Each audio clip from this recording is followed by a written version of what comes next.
नमस्कार, स्वागत है आपका आरटी हलचल में और मैं हूं आपके साथ फाल्गुनी सोनी लेकर जिले के तरोताजा हालात। चलिए सबसे पहले नजर डालते हैं आज की हेडलाइंस पर। 2 सवालों के 4 नंबर बोनस पे देने की मांग को लेकर पालकों ने जिला शिक्षा अधिकारी को सौंपा ज्ञापन। अस्पताल के मेन गेट पर ऑटो हटाने की बात को लेकर ऑटो चालक और गार्ड में हुआ विवाद। इंदौर के सीएनजी प्लांट का पीएम ने किया वर्चुअल लोकार्पण। जिले में बड़े हर्षोल्लास के साथ मनाई गई छत्रपति शिवाजी महाराज की जयंती, अनेकों कार्यक्रम हुए आयोजित। और अब गतिविधियां विस्तार के साथ। बुरहानपुर जिले में 18 फरवरी को हुए माध्यमिक शिक्षा मंडल कक्षा 10वीं के हिंदी के पहले पेपर में सिलेबस के बाहर के 2 प्रश्न 4 नंबर के आने पर आज पालकों ने माध्यमिक शिक्षा मंडल के नाम जिला शिक्षा अधिकारी को ज्ञापन सौंपकर 4 अंक सभी विद्यार्थियों को बोनस में देने की मांग की। इस दौरान पालक और विद्यार्थी मौजूद थे। बुरहानपुर में पालकों ने 18 फरवरी को माध्यमिक शिक्षा मंडल भोपाल द्वारा आयोजित हाई स्कूल परीक्षा 2022 में कक्षा 10वीं के हिंदी विषय के प्रश्न पत्र में 2 प्रश्न पाठ्यक्रम के बाहर के पूछे जाने की शिकायत की। पालकों ने माध्यमिक शिक्षा मंडल के नाम जिला शिक्षा अधिकारी कार्यालय पहुंचकर ज्ञापन दिया और इस गलती करने वाले प्रश्न पत्र सेट करने वाले के खिलाफ अनुशासनात्मक कार्यवाही और सभी परीक्षार्थियों को 4 अंक बोनस अंक दिए जाने की मांग की। शिक्षा विभाग के अफसरों ने इस पर कुछ भी कहने से इनकार कर दिया और कहा इस ज्ञापन को माध्यमिक शिक्षा मंडल भोपाल भेज दिया जाएगा। नमस्कार, मेरा नाम अमन है और मैं एमपी बोर्ड का कक्षा 10वीं का छात्र हूँ। कल 18 फरवरी 2022 को हमारी हिंदी की परीक्षा हुई, जिसमें प्रश्न नंबर 16 और रिक्त स्थान का प्रश्न नंबर 7 आउट ऑफ सिलेबस थे। माशिम द्वारा जारी किए गए ब्लूप्रिंट में यह टॉपिक नहीं है, इसीलिए मैं माशिम से अनुरोध करता हूं कि वह इसमें जांच करें और इसके पूरे मार्क्स सभी छात्रों को दिए जाएं। बुरहानपुर के जिला अस्पताल के मेन गेट पर ऑटो खड़ा करने की बात को लेकर ऑटो चालक और गार्ड में विवाद हो गया। मौके पर पहुंची पुलिस ने दोनों को समझाइश देकर मामला शांत किया। गार्ड ने इसकी शिकायत लालबाग थाने में की है। पुलिस मामले की जांच कर रही है। बुरहानपुर के जिला अस्पताल के मेन गेट पर ऑटो चालक और गार्ड में विवाद हो गया। विवाद देख मौके पर बड़ी संख्या में लोगों की भीड़ जमा हो गई। दरअसल ऑटो चालक ने अस्पताल के मेन गेट पर ऑटो पार्क कर दिया था। गार्ड के हटाने का कहने पर ऑटो चालक विवाद करने लगा। दोनों में हाथापाई तक हो गई। मौके पर पहुंची पुलिस ने दोनों को समझाइश देकर पहला मामला शांत करवाया। बता दें कि जिला अस्पताल में लगातार हो रही चोरी की घटनाओं को रोकने के लिए अस्पताल प्रबंधन और लालबाग थाना प्रभारी ने निरीक्षण कर अस्पताल में प्रवेश के लिए एक ही मेन गेट पर 2 गार्ड तैनात किए, लेकिन यहां पर ऑटो चालकों द्वारा अस्पताल परिसर में वाहन लेकर घुसने के लिए रोजाना गार्डों के साथ विवाद किया जा रहा है। गार्डों ने इसकी शिकायत पुलिस से की है। भैया यहाँ पे उन्होंने सवारी बेटे ऐसे आड़ी कर दी थी गाड़ी, तो मैंने उसको बोला गाड़ी हटा ले, गाड़ी उतरा, मेरे को कन्वर्टे मार दिया उन्हें। क्या शिकायत की आपने इसकी? हाँ, शिकायत नहीं, डायरेक्ट मार दिया तो फिर हाथापाई पे आएगा तो मैं क्या बर्दाश्त करूँ?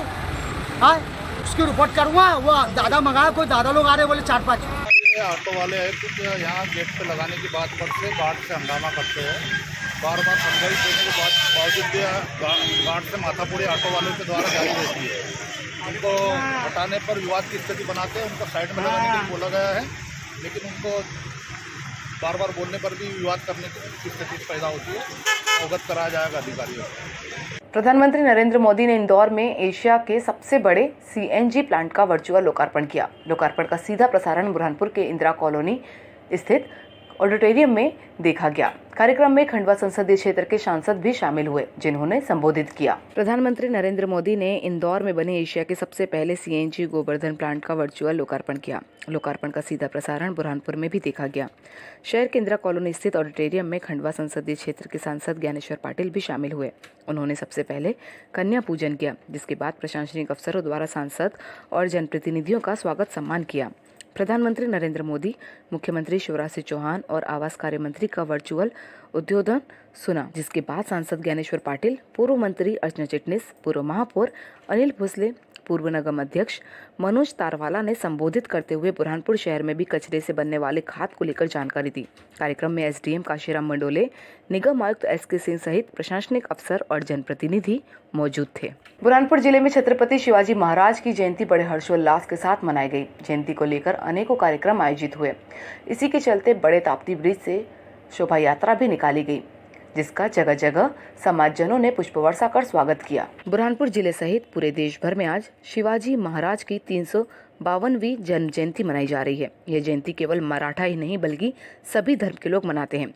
साथ ही आज बुरहानपुर खंडवा लोकसभा सांसद ज्ञानेश्वर पाटिल छत्रपति शिवाजी महाराज की जन्म जयंती के उपलक्ष्य में जीजा माता चौराहे पर पहुंचकर जीजा माता और शिवाजी महाराज की प्रतिमा पर माल्यार्पण कर उन्हें नमन किया। साथ ही शिवाजी महाराज के बताए हुए मार्गदर्शन पर चलने के लिए जनता से अपील की। साथ ही कहा कि शिवाजी महाराज एक महान राजा थे जिन्होंने हिंदवी स्वराज की स्थापना की थी और यह केवल मराठाओं के राजा नहीं बल्कि एक धर्मनिरपेक्ष राजा के रूप में इनका नाम लिया जाता है। यह पहले हिंदू सम्राट थे जिन्होंने हिंदवी साम्राज्य की स्थापना की थी और उसे साकार भी किया था। वहीं इनकी जन्म जयंती मनाई जा रही है। इस अवसर पर समाज के लोगों द्वारा रक्तदान शिविर का भी आयोजन किया गया, जिसमें बड़ी संख्या में लोग रक्तदान करने पहुंचे। छत्रपति शिवाजी महाराज जी की 352वीं जन्म जयंती मनाने का हम सभी लोग भारतवासी वो महसूस कर रहे हैं और मैं सभी देशवासियों को छत्रपति शिवाजी महाराज जी की जयंती पर बहुत बहुत शुभकामनाएं देता हूँ कि ऐसे महान नायक जिन्होंने हिंदवी स्वराज की स्थापना की और आज छत्रपति शिवाजी महाराज जी के बताए हुए रास्ते पर हम सब लोग चले। बुरहानपुर जिले के नेपा नगर के वार्ड क्रमांक 14 में उपचुनाव की घोषणा के बाद भाजपा कांग्रेस की ओर से प्रत्याशियों ने अपना अपना नामांकन दाखिल किया। इस दौरान भाजपा कांग्रेस के प्रत्याशियों द्वारा अपनी अपनी जीत का दावा किया जा रहा है। बुरहानपुर जिले के नेपा नगर के वार्ड क्रमांक 14 में उपचुनाव की घोषणा के बाद आज भाजपा और कांग्रेस की ओर से प्रत्याशियों ने अपना अपना नामांकन दाखिल किया। इस दौरान भाजपा कांग्रेस के प्रत्याशियों द्वारा रिटर्निंग अधिकारी ज्योति शर्मा के समक्ष उपस्थित होकर पर्चा भरा।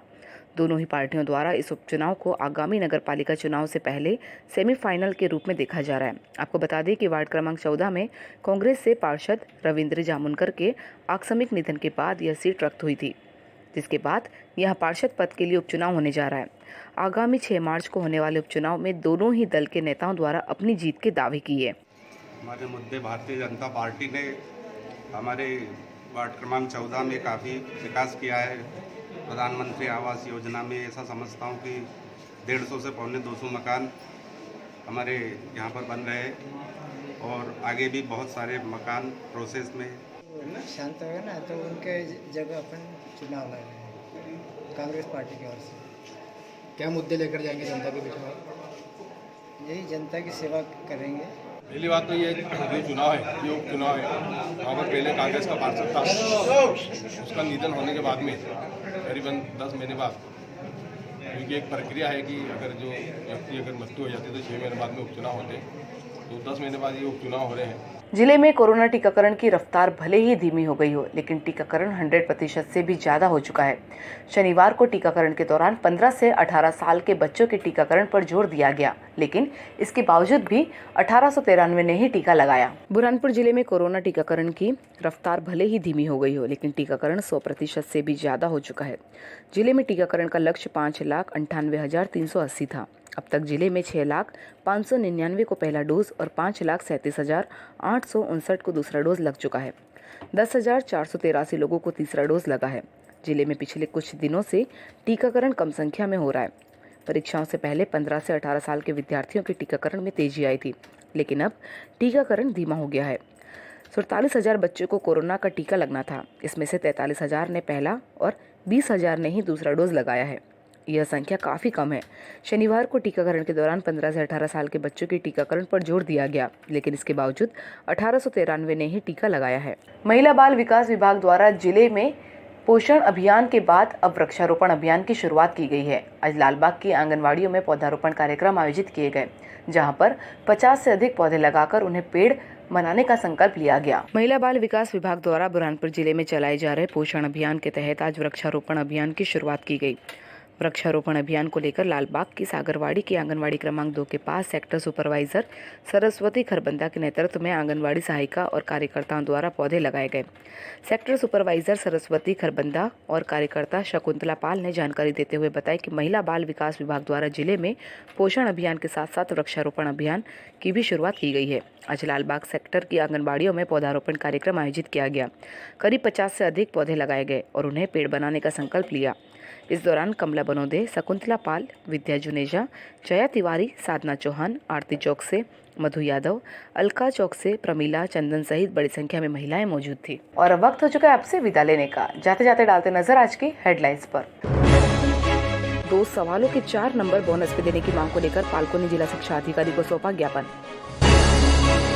अस्पताल के मेन गेट पर ऑटो हटाने की बात को लेकर ऑटो चालक और गार्ड में हुआ विवाद। इंदौर के सीएनजी प्लांट का पीएम ने किया वर्चुअल लोकार्पण। जिले में बड़े हर्षोल्लास के साथ मनाई गई छत्रपति शिवाजी महाराज की जयंती, अनेकों कार्यक्रम हुए आयोजित। तो कल फिर होगी आपसे मुलाकात जिले की ताजा गतिविधियों के साथ। तब तक के लिए आरटी हलचल की पूरी टीम और मुझे दीजिए इजाजत। नमस्कार।